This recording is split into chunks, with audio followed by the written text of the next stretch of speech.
A very good evening to everyone.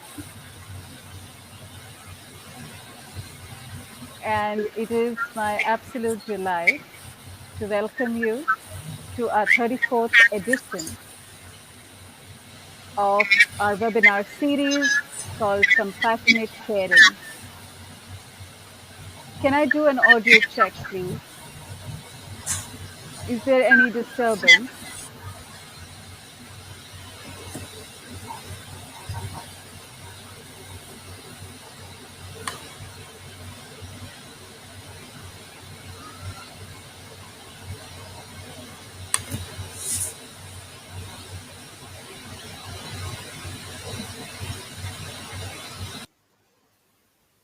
Um, a very good evening to all of you. I would like to welcome you to our 35th edition of Compassionate Caring, our webinar series, in which we speak about compassionate caring or the concerns of caregivers in a manner that caregiving can be done such that it takes care of the concerns of the patient as much as the care for the caregiver. I would like, as always, to take a few minutes and tell you about CaregiverSakhi, our organization that brings you these conversations on a fortnightly basis. CaregiverSakhi is an ecosystem of well-being and healing for the primary caregiver. Family caregivers of those navigating terminal illness, chronic, or any other life-limiting conditions have unique challenges, and we as an organization support caregivers, or we are the caregivers to the caregivers during their caregiving journeys and after the caregiving journeys as well. What do we wish to do? We wish to create an environment of well-being where the caregiver feels empowered by access to information and having a choice. Um, we help both the caregiver and the care receiver or the patient lead full lives. And how do we do this? We do this through a technology enabled system, but always in the forefront is human connection. We have training programs that are both online and offline. We have a helpline, healing circles, or communities through which caregivers can come together, learn, share, and grow, have communication through social media and other methods so that we can look at the discourse and narrative around caregivers and caregiving in a manner that can be contemporary, that can be compassionate, not just towards the patient, but also sometimes the caregiver who tends to be invisible and unrecognized and underappreciated. Having access to information that is relevant, that is timely, that is trustworthy becomes essential, and we aim to provide that. And technology is something that we have to rely on in order for us to create the necessary impact. So we use technology enabled support, which is both in terms of a platform and an app. What have we done so far? We have built a wide range of resources for you, which include our technology enabled support, which is our website, various training programs, an app, a community that most caregivers can join.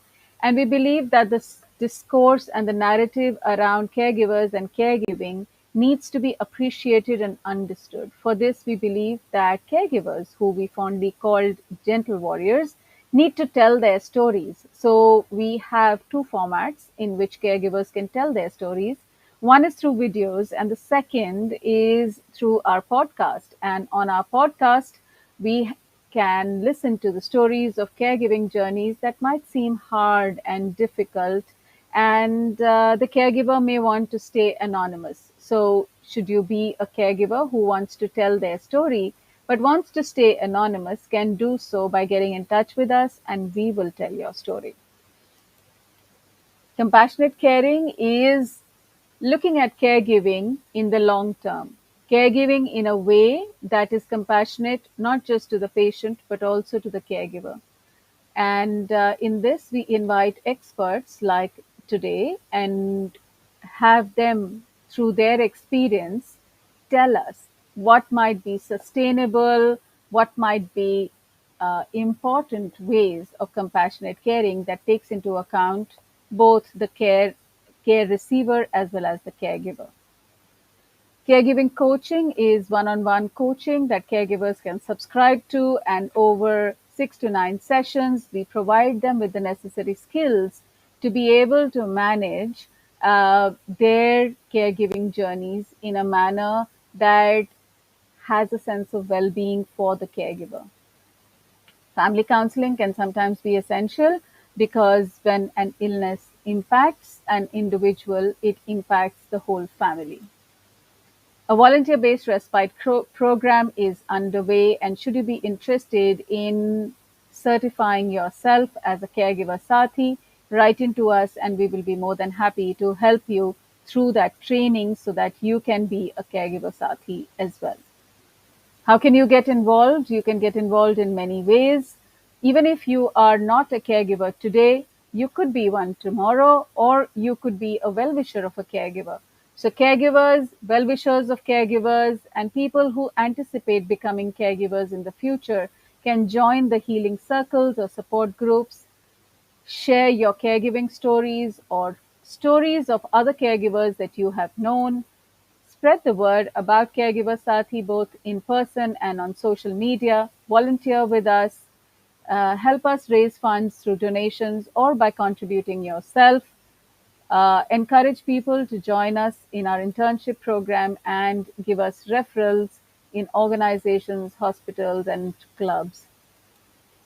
We use a certain framework for well-being, and in that we address 7 elements of well-being and building resilience that is important for caregivers. At the very core is physiological, spiritual, and psychological well-being, and at the periphery or in terms of interface with the world is social, financial, legal, life and work purpose. And finally, the seventh anchoring element of well-being is our creative expression. We take all these 7 elements into account as a holistic approach to overall well-being. We believe stress is caused by an imbalance in the well-being, and unaddressed chronic stress can lead to mental health issues. However, if we are mindful of our well-being, we can build resilience because long-term care does require resilience and endurance, and this must be done through practices of the mind, body, and soul in simultaneous activity. Some admin announcements for today. We will be spending the next 60 minutes having this discussion around the topic and its implications for compassionate caring. There is the first part, which is more like an interview or a discussion. You're requested to leave your questions in the chat, and we will incorporate your questions as far as possible. There is a question answer session. You will be encouraged to ask questions, and we request you to give us feedback at the end of the session. This program is being streamed live both on Facebook and YouTube. Should you wish to stay anonymous, let us know and we will not mention your name. With this, I would like to warmly welcome the speaker and the speaker today, Dr. Amin Kaba. Welcome.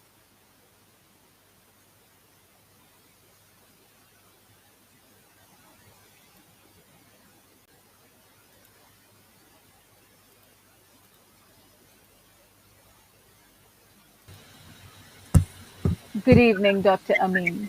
Good evening, Bhavana. Pleasure. Thank you very much for making time despite your very hectic schedule and being here. A short introduction to Dr. Amin Kaba's very illustrious career. He is an honorary assistant professor of pediatrics in GMC and Sir JJ Group of Hospitals. He's a consultant pediatrician at SRCC, Prince Ali Khan, Saifi, and Masina Hospitals, a secretary, Mumbai branch of Indian Academy of Pediatrics, has been a secretary till 2020, national coordinator of PALAK, or the Parenting with Love and Kindness, national trainer of rational antibiotic usage, national trainer in appropriate pediatric therapeutics, trainer for RNTCP. For a non-medic like me, Dr. Amin, you will have to tell us what RNTCP is. I, that's the National Tuberculosis Control Program, but I think you can Okay. skip all that. It's this thing. This is your very illustrious list of achievements, and we are delighted to have you with us today for a conversation that is really topical and that is bothering a large number of people, which is the pandemic and its impact on children. How would you like to start this conversation?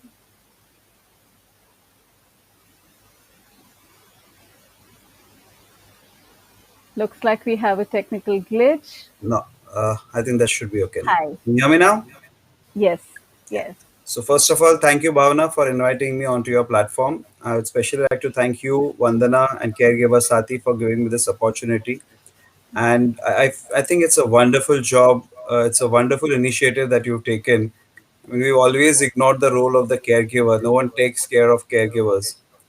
And I believe this is something that almost everyone overlooked, and it's a great platform that you built up, and that you're working towards the resilience and to building up the capacities of caregivers. I think really fantastic initiative, and it's a pleasure and honor to be on this platform with you today.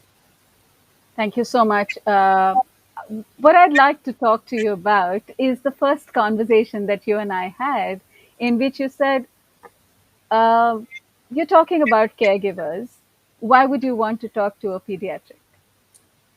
Uh, So, in your experience, what has been your understanding, experience of caregivers as you deal with children?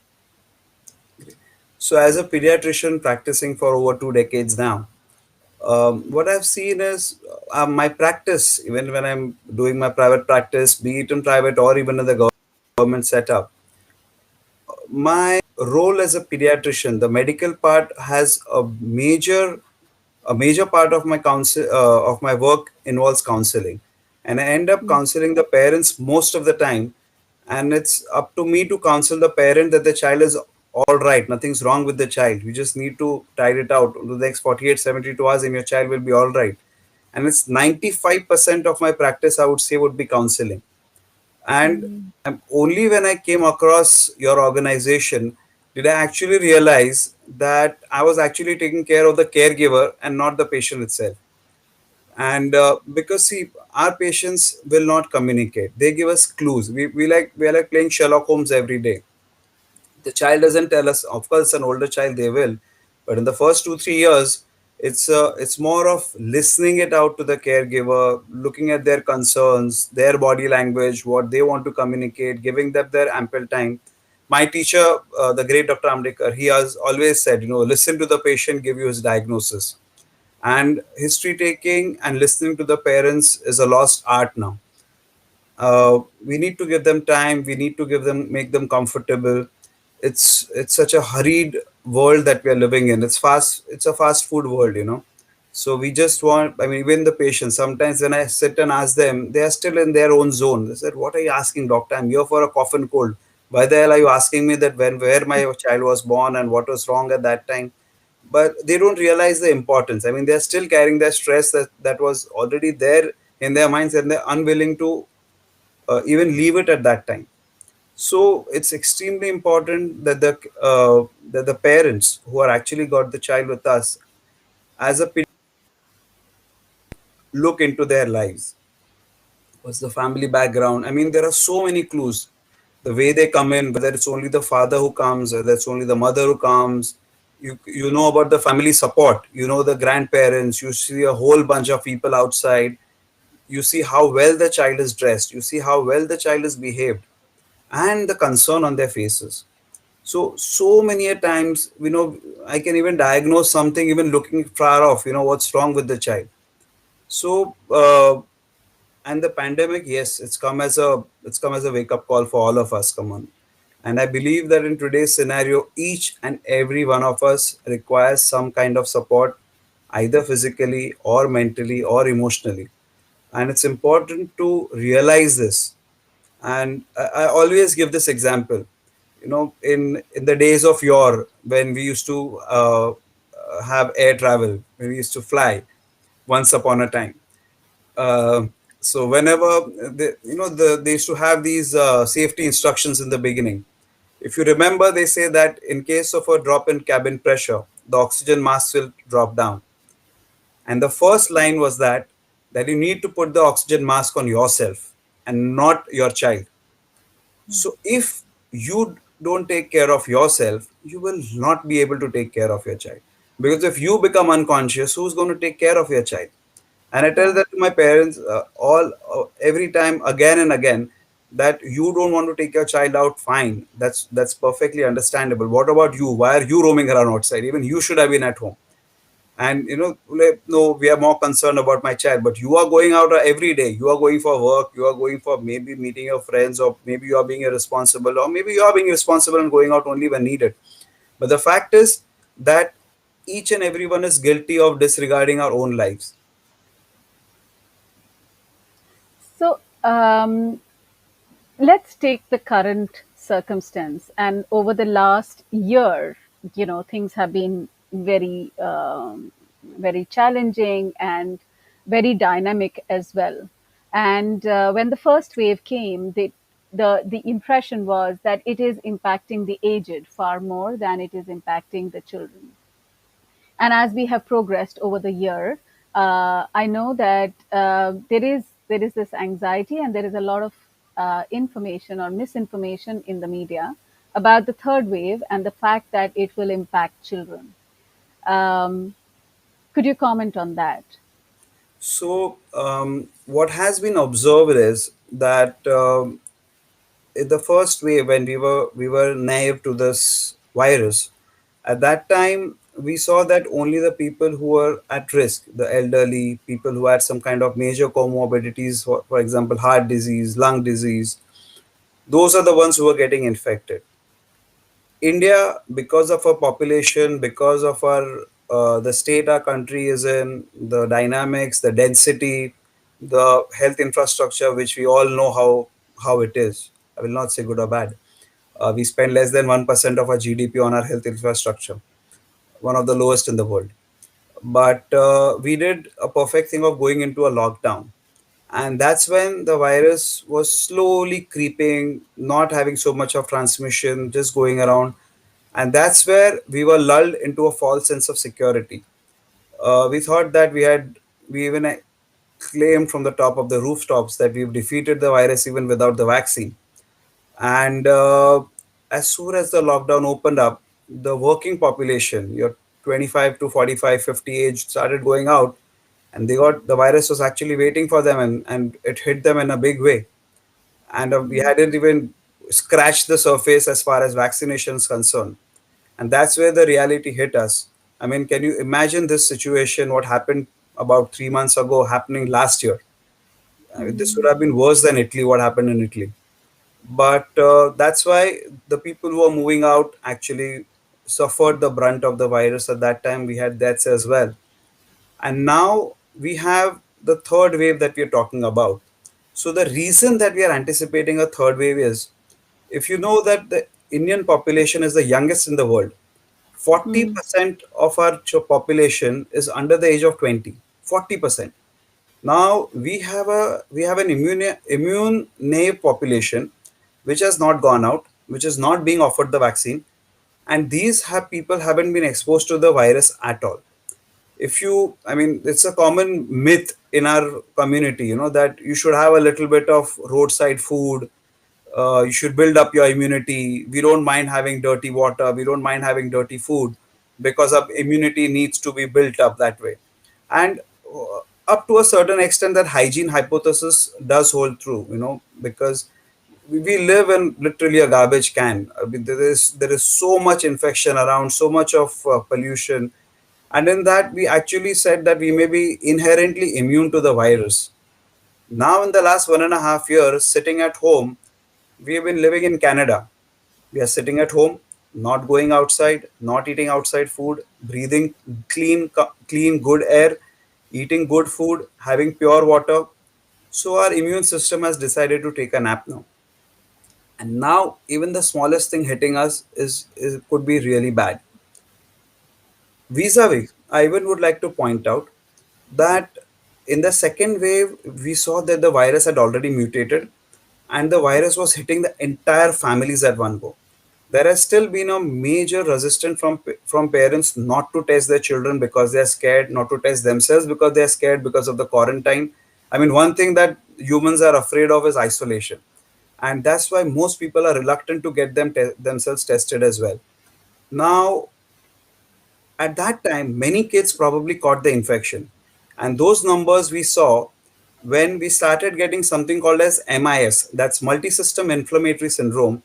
Now, this is an immune-mediated phenomena in which your body itself starts fighting your own body after about a month and a half or so after having caught the infection. So all over the country, we started seeing increasing number of cases of MIS. And when we tested the children, we found their antibodies were sky high. So they had already gotten infected. As we all know, 85 to 90% patients will be asymptomatic. So all these children have already been infected and they landed up with this serious illness, which requires sometimes even ICU care and expensive medicines in the form of immunoglobulins and even steroids sometimes. And that's what we are scared of. And that's why, if you know, the government has been prepping for the third wave and more so in children. And that's why all these preparations are on at war foot. Clinically, in practice, we strongly feel and we hope that the children must have got infected. What we are afraid of is that MIS, and the problem is diagnosing that MIS. We don't have facilities in outside metros to be able to diagnose that, even manage critically ill children. So that's what we are scared of, and that's why the government is gearing up in a big manner to tide over this attack, this wave, if at all it comes. So it's anybody's guess. This virus is a very uncouth virus. It doesn't read anything. It does what it wants on its own. Any kind of prediction is become like a foot in the mouth. You know, you say something and I'll do something opposite directly. So it's Yeah. it's it's an educated guess that we are taking that whether it will come or not. It will be there, we are sure, because and plus, if you open up the schools without vaccination, you are again talking of a major surge coming. We saw UK going into even a fourth wave, in fact. So Mm. the virus is here. We're going to have to learn to live with this virus, and it's a matter of, it might be a much lower peak. All the mathematical models uh, show that the peak is going to be much lower, and we hope that we are able to get out of it hale and hearty. So that's a lot of uncertainty, and that, as a parent, leaves me a little anxious.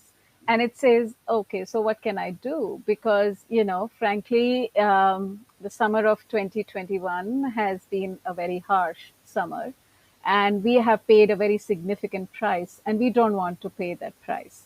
So, what can we do from a precautionary standpoint to be able to, you're saying that 1 year of being away has impacted our immunity.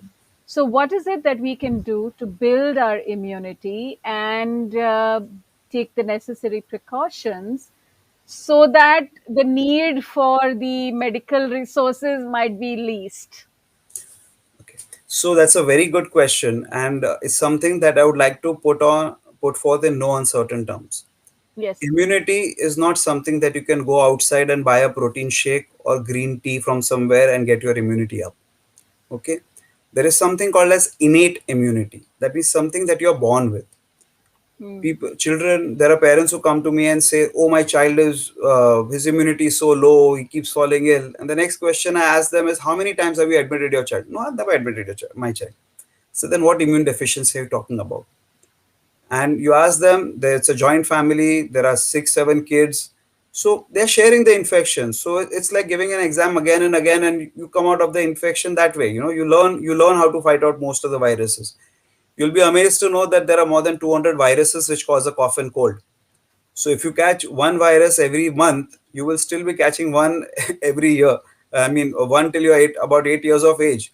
So, and even as pediatricians, when we first joined in our as pediatric residents, we used to fall ill every week because you were catching so many infections, so many new viruses hitting us every day. But what happens is your body learns to fight it. So immunity is something that is born, you're born with. Acquired immunity is something that you get from something like a vaccine. So you take the shot, it's like giving a mock exam. Your body learns how to fight this exam. This virus, when it actually comes to you, what you're given is an inactivated or killed virus, or maybe a virus whose capacity to cause disease has been nullified. And gradually, when the actual virus comes in, your body is already prepared for it, as if you've been reading all your life for your final exam and you're able to fight it out. That's the basis of vaccination. So, yes, your many things do contribute towards it. A good diet, exercise, you need to eat healthy, think healthy. Mind has to be healthy. Your mind has to be stress free. I mean, that's something that's really important that you highlighted always, even in your presentation. That mental health is of utmost importance if you're going to be able to fight any kind of infection. But prevention, it's still the same. The SMS that we've been talking about, that's your sanitization, your masking, and your social distancing. And you add V to it, which is vaccination. Please, I'll take one more line on this. Please do not be picky about which vaccine. This is 78%, that is 81%, this is 83%. Should I wait for the foreign one? Should I wait for the Indian one? Take whatever you get. Whenever we when the pandemic started, we wanted a vaccine so desperately, we were happy with even 50%. So please take it. We know that it is at least 70%, 60 to 70%. One shot of vaccine prevents you from dying and hospitalization by 70% and almost 100% from dying and getting a serious infection. You may catch an infection, but it will be a mild one. There are some mild cases, some people who do land up in trouble, but those are very, very few. If you count the population that is there, the numbers are very, very small. So please do not get into that. Don't compare the Indian vaccine with the foreign vaccine. Remember, these foreign vaccines started their trials way before us, and they have actually been done on the virgin virus and not the mutated virus. And now slowly the reports start coming in. Oh, on the mutant it works only 70%, just like what we have with us. So please don't do that. Take what you have. The faster, the sooner we finish the vaccination drive. I mean, we've given more than 30 crore doses, but less than 5% of our population is fully immunized. You must remember that even after immunization, it takes another 2 weeks for your immunity levels to really build up.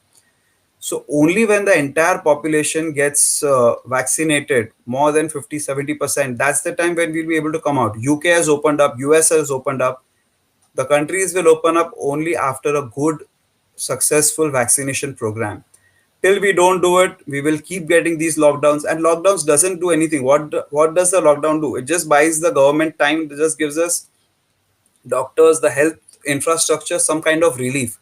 I mean, if we didn't go into the second lockdown, we were, I mean, I'm sure all of us have experienced. I mean, I was on the phone for 19 to 20 hours a day. Though those 4 5 hours were only when I was asleep. I need a bed. I need this injection. I need oxygen. I need an ICU bed. I need a ventilator bed. All of us have gone through that. Imagine without the lockdown, what could have happened? People would have been dying in streets. At least in a city like Mumbai, we just managed to get away. Just managed to. I mean, what happened was something that you cannot prepare for. No one knew that this kind of oxygen shortage or something that would occur. I mean, even the best of the most advanced nations face this. Germany, US, everybody face this. It's not only us. We have been, I think we have fought it much, far, far better than anyone expected us to do it. So please remember that the prevention still remains the same. You do your SMS, you take up your vaccination. As parents, as caregivers, you have to take the vaccine. Otherwise, how will you take care of your own child? Till the vaccination comes in for the children, it's not going to happen very soon. It's still going to take another 3 to 4 months for the vaccines to start coming in for children. The trials are on. We expect the results by September. So maybe by December, Jan, we can expect the children between 12 to 18 years to start getting vaccinated. Thankfully, the children have some kind of an inherent immunity to this virus because of their poor receptors, that they don't land up in serious trouble. But we need to do our parts. We need to follow the national guidelines and stop. Right now, everyone's a doctor and gives advice except for the doctor, poor fellow. You have the University of WhatsApp, so many graduates from there. Yes, that is indeed something that we insist on every of our sessions, which is please do the fact checks, please look for relevant um, authenticated information before you take a call. At the same time, there is no reason to panic. There is every reason to be mindful and conscious and do the right things on a regular basis. So sanitize or wash your hands even better. Wash your hands regularly. Keep a healthy, clean environment. Encourage healthy eating, natural eating, good diet, good routines, the regular stuff, the boring regular stuff. And if only we can manage that. A concern for you, Dr. Amin, is that very often there could be children who carry comorbidities or who carry other circumstances. And we have a large population of family members who are caregivers to children who have, let's say, other challenges. Yeah. What would your advice for such parents be? So that's something that's a major concern. As I said, our health infrastructure is quite something that we don't wish for. But in general, all the children who have comorbidities, we are talking about children with heart disease, congenital heart disease, or maybe even acquired heart disease, children with a bad asthma, children with diabetes, children who are immunodeficient. There are children who have major problems with their immunity. There are thalassemics. And now the next big pandemic that is already in our country, obesity. you Hmm. know so many children are obese. I mean, in fact, we've seen that most of our patients who've gone really serious and been really bad have had major comorbidities, in which obesity is one of major one. Untreated tuberculosis has been number one killer in our country for a very, very long time now. We expected that the number of tuberculosis patients would die down, but suddenly, I mean, it's quite funny that last year we didn't have any other illness except COVID. No other Hmm. illness. Monsoon is supposed to be a party time for all the diseases. All the viruses and bacteria, they come out and have a major party everywhere. Last year we didn't have anything. But this year, in spite of the second lockdown, we've had a major surge in flu cases. We've had typhoid coming back. We've had dengue coming back now. So even tuberculosis, surprisingly, initially it was thought that tuberculosis, yeah, because people are sitting at home masking, the cases have gone down. But now suddenly we see a surge in new cases. That's probably because there were these dormant cases sitting at home, maybe not treated properly, and now they've started coming out. So it's quite unusual, the way this disease has masked and unmasked so many diseases. Even last year, if you remember, we hardly heard anybody getting heart attacks, hardly heard anybody getting strokes, paralysis. But now suddenly everything's come back. So maybe we are getting back to normal, but it's something that we need to be careful about. So make sure if you have a comorbidity, you are in touch with your doctor and you keep it under control. Your asthmatics need to be on the regular medication. Your diabetics need to take their medicines to make sure that the sugars are under control. And most of these patients, thankfully, have been explained the danger signs, and they need to contact the doctor at the first symptom that they feel that something's going haywire. Any weird symptom as well, I would like to put this forth, since it's a public platform. If two people in the family are ill in this time, make sure you consult a doctor and rule out COVID. Right now, anything is COVID unless proved otherwise. If you have fever more than 3 days, you have some atypical symptoms, even something like a red eyes, something like you have your muh aa gaya, you say, your tongue is red. So these are basically symptoms which are the rarer manifestations of this disease. Even, for example, my own mother, she started when she got a COVID infection, she was just sneezing and nothing else, and that's how it came out. So you are sitting at home, you have no business of getting unwell. Why would you get unwell? Yes, if you've been roaming around outside, you could have easily caught it from anywhere. So please make sure that any symptom that you get, you do consult a doctor and not your neighbor or your WhatsApp. That is something so important. I mean, I cannot emphasize it further. You really need to take care of all your, even your older patients. Everyone needs to make sure that they take their medicines for hypertension. They need to take their medicines for diabetes properly. They need to make sure that their all their parameters stay as normal as possible. It's a good time. You're sitting at home, exercise, get your fitness back. I mean, you can come back in shape. I lost something like 10 kilos in this pandemic exercising at home. So it can be done. Everybody can do it. That's clearly a message for me personally, but but thank you. I think I can do with some energizing myself on that count. But as I was listening to you, I was thinking of myself as a mother, as a parent, as a caregiver, and I find that there is so much news, and there is so much anxiety, and there is so much vigilance that one has to be mindful of, that sometimes I am not able to be the adult, I'm not able to be the parent, I'm not able to be a good caregiver. So before I can be a good caregiver, how can I look after myself? You referred Extremely. to something. Extremely important. As I said right before, if you don't take care of yourself, how will you take care of your child?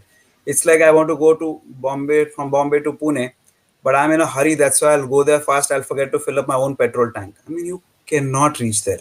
You cannot pass on your light to someone else if you don't have your light inside yourself.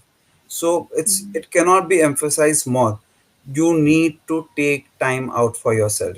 If you don't do that, it's not going to happen. Your work is not, I mean, if you are sitting at home, you will find tons of work to do. You have your children's education, their food, this, that.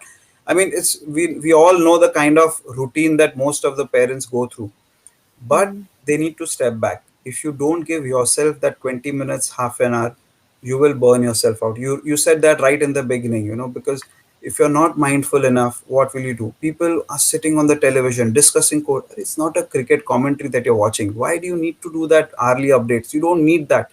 Why do you need to be the first one to forward everything? Leave the phone aside, get away from the screen, give your, as I said, exercise very important. People who are religious, if you believe in God, pray. Even that act of praying gives you a sense of hope, it gives you a sense of relief, it isolates you. It's what yoga is based on. You do some yoga, you isolate yourself from from the world, just sitting in one place and breathe. See yourself breathing. My yoga guru used to say that God has given us water and air for free and we don't even know how to use it. yeah. Think of it. How do you drink your water? Do you really make yourself comfortable when you drink water? You just gulp your water down, gut, and it's gone. You are yourself responsible for damaging your digestive system. You've been bombarding it left, right, and center. When you breathe, we breathe so shallowly, and that's why suddenly that sigh comes up, because your body says, please, there are these small air passages which haven't got air in a very long time, please inflate them before they become deflated permanently. So breathe, let the deeper recesses of your lungs get some air. It's magic, believe me, it creates magic. You do those 5-10 deep breaths and you will be invigorated. You will be a different person altogether. After doing 5 breaths, 10 breaths, shut your eyes. It's magic. You will be much more fresh than even that 20-minute or half an hour nap that you could take. You were about to say something, Bhavana. Yes, I was. I was about to say that. So, can you tell us what is some of the things that you have observed in children, especially since last year and a half they have been going for online school? So, I mean, this is something that's a necessary evil, though the government has put in restrictions of, so many number of hours only. But we as Indians, we've been so academically oriented. We want our child to be learning everything. I get 3-year-old, 4 years who go to tuition classes. I mean, it's such a sad commentary. And the worst part is even the West has started emulating that. There's a difference between early child development and early coaching. Why do you want your child to learn that ABCD right from day one of his life? Why? I know it's Abhimanyu learned how to break the Chakravyu inside his mother's womb itself. So your child is learning everything right from the mother's womb. That's why they say, read good books, have good thoughts, eat good food. That's what nourishes the child actually. So screen time is something that you can't get away, but when it's avoidable, please do it. Make sure the children learn that, I mean, online resources, everything is available. What is the right distance from the computer? What is the kind of lighting that should be had? Every 20 minutes, the child should be looking around for 2 minutes, giving the eyes rest. You're looking at a near vision screen for such a long time. Every half an hour, you need that break that you look a little far off. Otherwise, your eyes get tired. You need to remember to blink your eyes. You need to walk around. You need to pace a bit. Many have enforced this as well. Between two periods or two sessions, they have something like a me time wherein the child actually moves around, exercises a bit, goes for a toilet break. But the children also add to that. They have this fantastic OTT platforms. They have their friends on social media. They're all the time coming now because of this online education. All of them have access to all the online platforms now, and they're much smarter than what we were. So they need to get in touch with their friends. I mean, that's something, that's a social interaction which you actually need to allow. You So actually I'm need. going to, yeah, I'm going to talk to you about myself in the and look at some of the questions that might be coming up as well, which is that if I think about myself, I'm a very busy mother, and I have a very hectic schedule, and if I'm busy in front of my own screen, and I was just thinking, I haven't taught my daughter how to blink and how to take care of herself. She's just in another room, and she's in the other room for long school hours.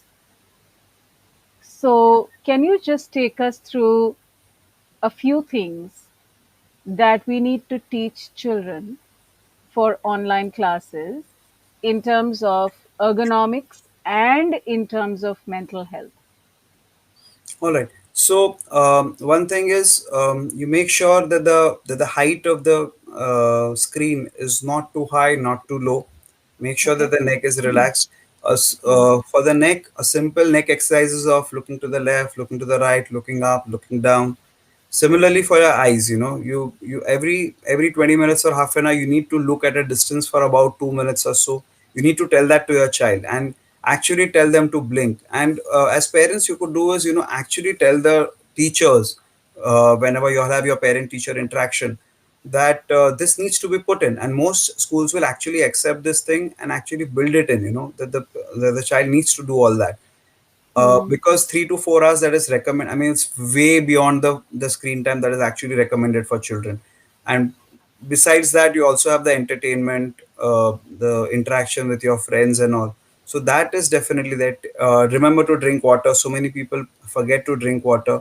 The back needs to be straight. I mean, it's an entire science how to sit properly, what kind of chair you choose, the screen color, the contrast of light that is there. There should not be too much of light coming. There should not be too much of darkness to hit you with a lot of color that is hitting your eyes all the time. You need to look out into the sun also, to the open sky as well. So it's an entirely, and that's why we've seen a lot of children coming in with some kind of eye problems, eye fatigue. They have complaints, burning of the eyes. It might be have a good idea to even put some tears drops, because your eyes, your cornea is becoming dry because you're not blinking it enough. So these things need to come in. Is it advisable for children to have those anti-glare glasses? um,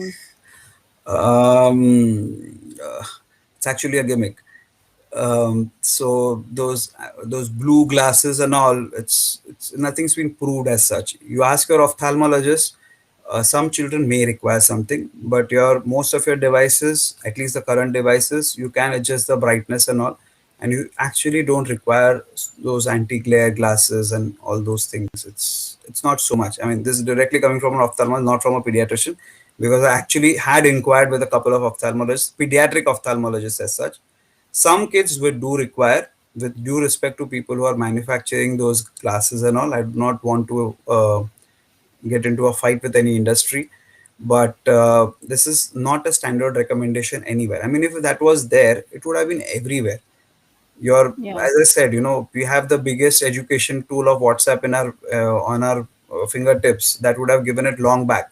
So if yeah. it was a standard recommendation, it would have come out everywhere, that your school would have told you, make sure that your children wear anti-glare. It's not come out, so it's not there.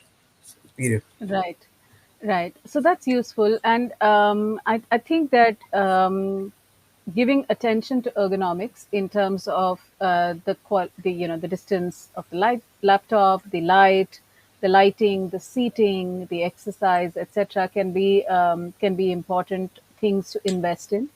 And thank you for reiterating that.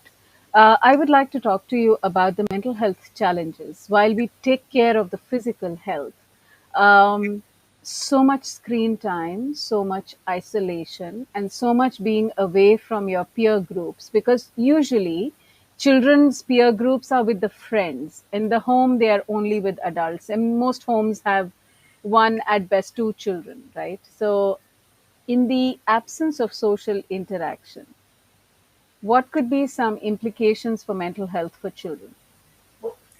So, I mean, the amount of, I mean, the kind of stress that the children have gone through is immense. I mean, Mm, when we talk about mental health, we are talking about mental health of the caregiver as well as children. If we are talking specifically about children, you have children right from newborns, children who have been born in this COVID period and who've been raised in this COVID period without meeting any of their relatives, any kind of, there was a very cute video that came around. There were these small toddlers who were going around, and anything that had a spout, they were putting their hand below it as if it was a sanitizer. It's a very funny TikTok video. So imagine the kind of learning that they have picked up, that everywhere they do, even now, even a 10-month-old, 12-month-old child who comes to me just yesterday also, they'll be howling in their parents' arm because they saw me in a mask or something. But when I mm, show the sanitizer to them, the hand comes out to take it. So this is the kind of, it's actually scary. I had one child as young as 9 months. We don't expect them to wear a mask, but the child was wearing a mask, and when the mm, mother wanted to show something on the lips, the child immediately pulled it up. This was a 9-10 month old child that we are talking about.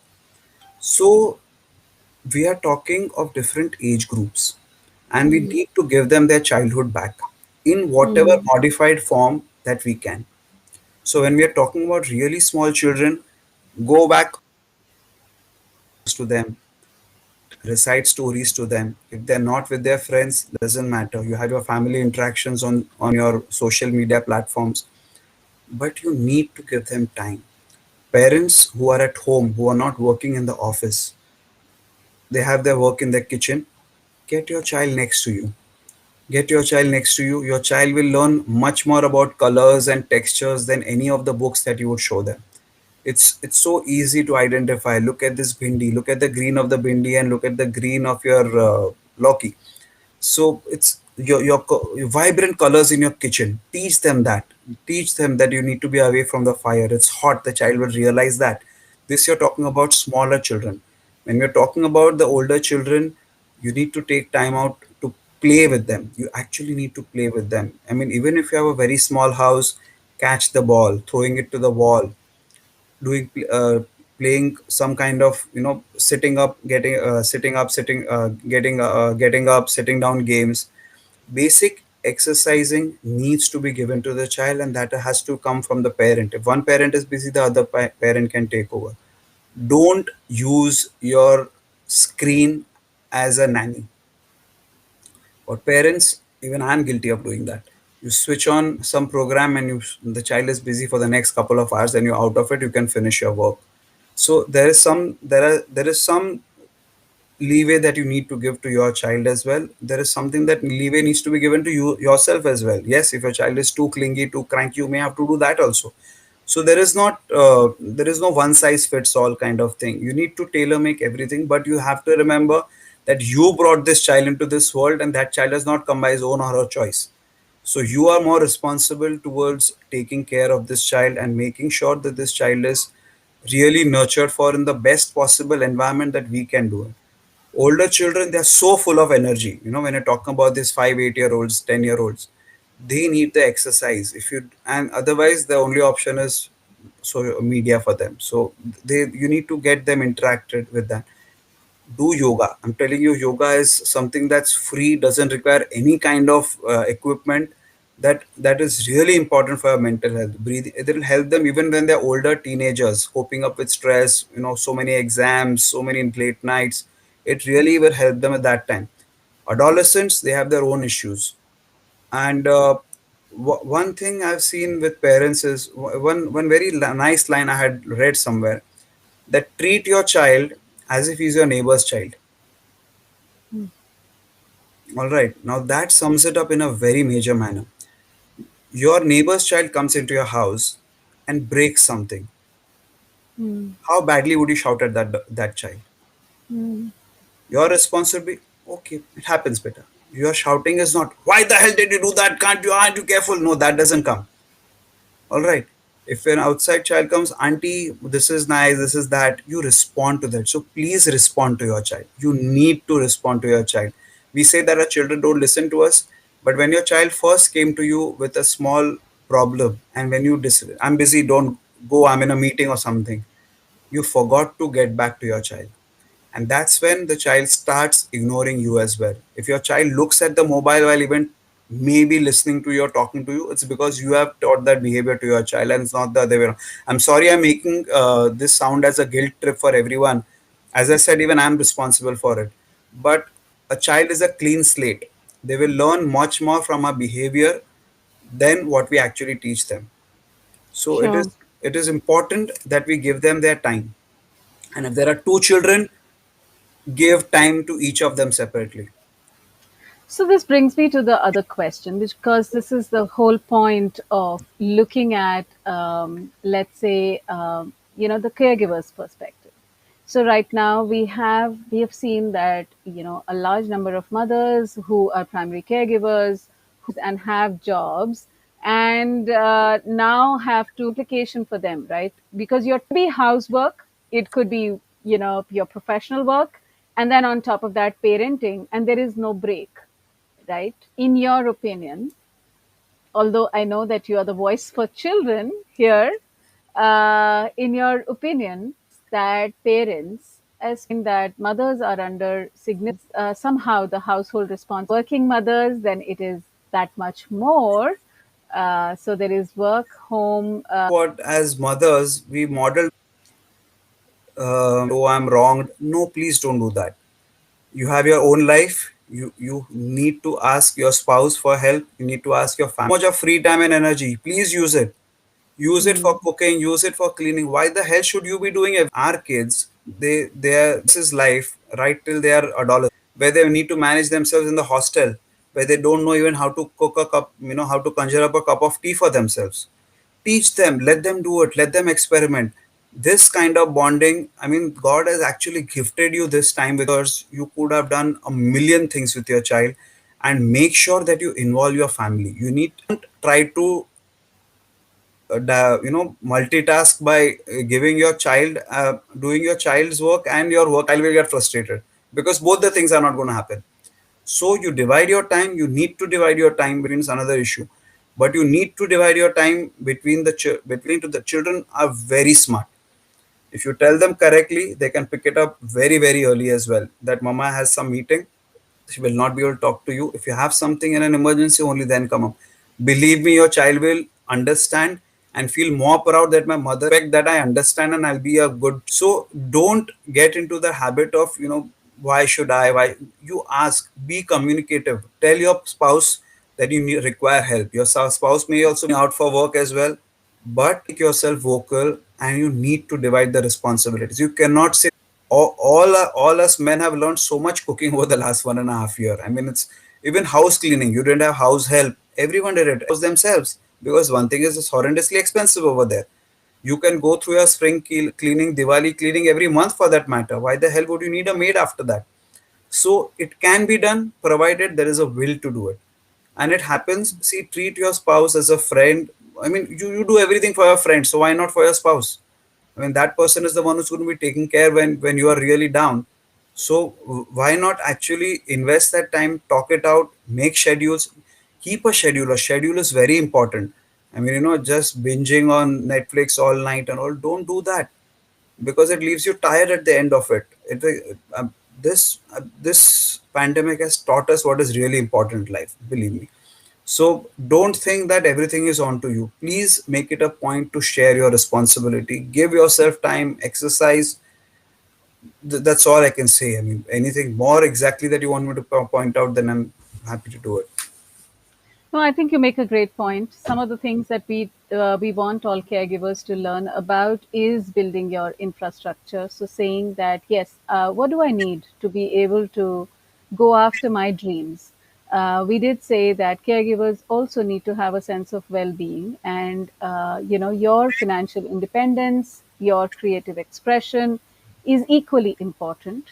So all it is important for the caregiver, and for that your work might be important. And if the work is important, this doesn't mean that you can't be a parent. Of course you can be a parent as well. And I really like your suggestions about having a conversation, and sharing the load, sharing the responsibility, and structuring, including the children. So children can be involved in the household work. They can be involved in and they can be responsible towards your job, especially working mothers. I think it is very important for children to know of their mothers as working mothers. It sets the right example as well. So thank you for those suggestions. I think they are very, very valuable I missed out suggestions. something. Parent groups also helps. Hmm. If you have a parent who has a similar age child, then sharing your experiences, sharing your hacks, it really makes you feel you identify with, yes, I'm not in this boat all alone. It really helps a lot. Your support groups really help a lot. Support groups are formal, but even a friend in your building, in your neighborhood, or even someone across the seas, even that person can be a really major source of help and hope in this kind of situation.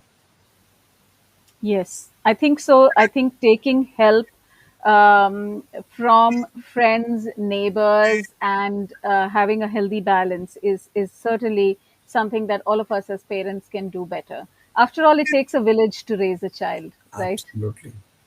Yes.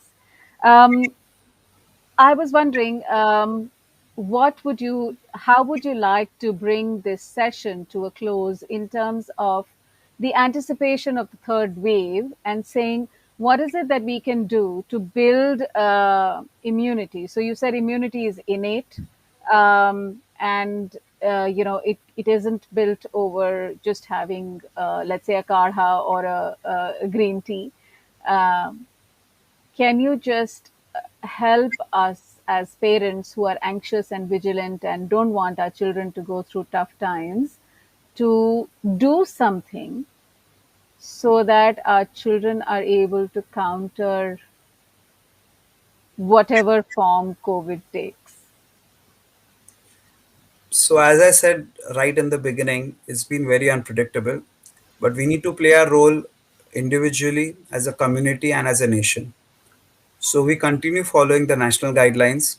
We continue following the basics of your social distancing, masking, and sanitization. We take up our vaccination very seriously. We try and complete it as soon as possible and as effectively as possible.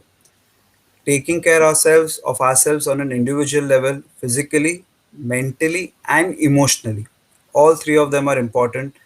Make sure we eat proper food, make sure we exercise, make sure we are in a sane sort of mind. We are able to keep our channels open, we are able to communicate. There is absolutely no harm, there is absolutely no shame in seeking some kind of mental help. There are actually free helplines that are available throughout, where you can actually call up and speak to a mental health professional about any kind of stress, anxiety that you have. And finally, remember the song K Sera Sera. I mean, it's something that we need to remember. We get scared. Oh, what will happen to me if I get COVID? If I die, what will happen to my family?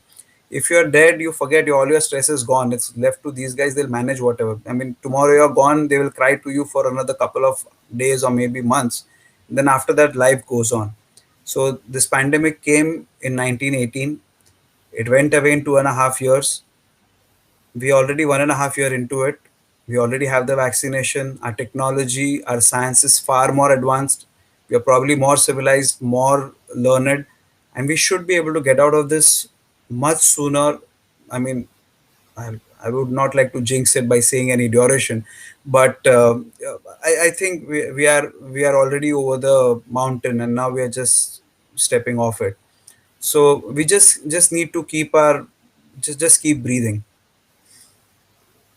Thank you for that lovely advice. I do think that both these facilities, in terms of actually all three, in terms of a helpline, in terms of one on one counseling or a mental health specialist, as well as a support group, are all some things that Caregiver Sathi offers. And should you be interested in getting detailed information about any of these, do reach out to us.